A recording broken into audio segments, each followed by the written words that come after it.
Mantente informado y visita nuestra cuenta de Twitter, @escuchadiario, donde podrás encontrar notas destacadas y lo más reciente de nuestro canal. En la conferencia de hoy, el presidente Andrés Manuel López Obrador: nos da mucho gusto estar en La Paz. Se realizó la reunión de seguridad que llevamos a cabo todos los días, por lo general en Palacio Nacional, a veces en los estados. En esta ocasión se celebró la reunión de seguridad aquí en La Paz, Baja California Sur. El día de hoy el presidente informa desde La Paz, Baja California Sur, en donde se llevó a cabo la reunión con el Gabinete de Seguridad. Yucatán y Baja California Sur son los dos estados de la República Mexicana con menor incidencia delictiva. Se cuenta con más de 900 elementos de la Marina desplegados en el estado. La Secretaría de la Defensa Nacional cuenta con más de 2.858 elementos desplegados. La Policía Estatal cuenta con 438 elementos y 900 elementos de la Guardia Nacional. El presidente no está a favor de enjuiciar a los expresidentes, pero solo es un voto, y si así lo decide el pueblo se enjuiciará a todos los expresidentes del periodo neoliberal, desde Salinas, que fue quien modificó la ley para no considerar como delito grave la corrupción. Si derivado de las investigaciones que se realizan a Emilio Lozoya salen a la luz delitos de corrupción en contra de Peña Nieto, será la Fiscalía la que tendrá que resolver, primero determinando si es posible enjuiciar a un expresidente por un delito diferente a la traición a la patria. Termoeléctrica en Baja California Sur. El presidente revela que se tiene la autorización y los recursos económicos para la construcción de la termoeléctrica en Baja California Sur. El objetivo de este proyecto es enfrentar el problema de posibles apagones. La termoeléctrica producirá energía eléctrica por medio de gas natural para reducir considerablemente las emisiones contaminantes en el estado. Con esto se garantizará que no falte la energía eléctrica. El presidente reitera el compromiso de resolver en definitiva el abasto de energía eléctrica sin contaminación, dejando de lado el uso de combustóleo.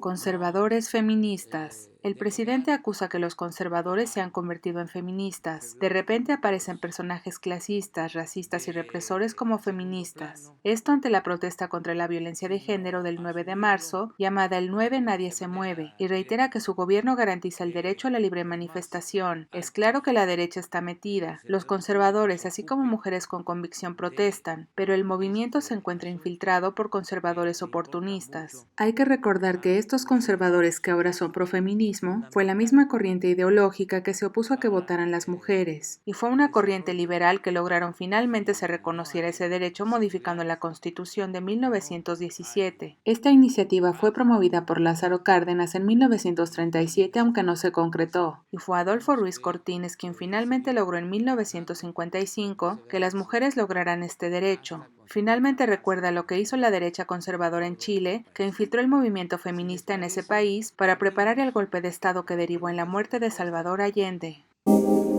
Extradición a Estados Unidos.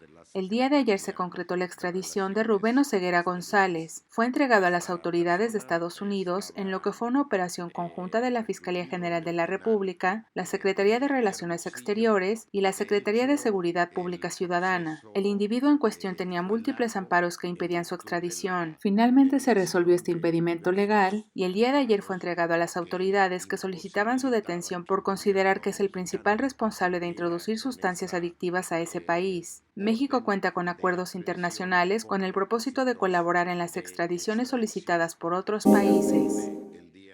Protestas feministas. El gobierno manifiesta el compromiso de que no habrá represalias a trabajadoras del gobierno por protestas. El presidente acepta que las mujeres que trabajen en el gobierno y que decidan participar en las protestas el 9 de marzo falten a sus labores sin que se les descuente el día. Garantiza las libertades y tienen derecho a protestar. Reitera que primero es la libertad y no hay autoritarismo. Muchas gracias. Nos vemos más tarde. Miren, les invitamos a la reunión de gobernadores. Se decidió. Ya estás informado. No olvides darle like a este video, comparte y suscríbete a Escucha Diario. La conferencia del presidente Andrés Manuel López Obrador en 5 minutos o menos.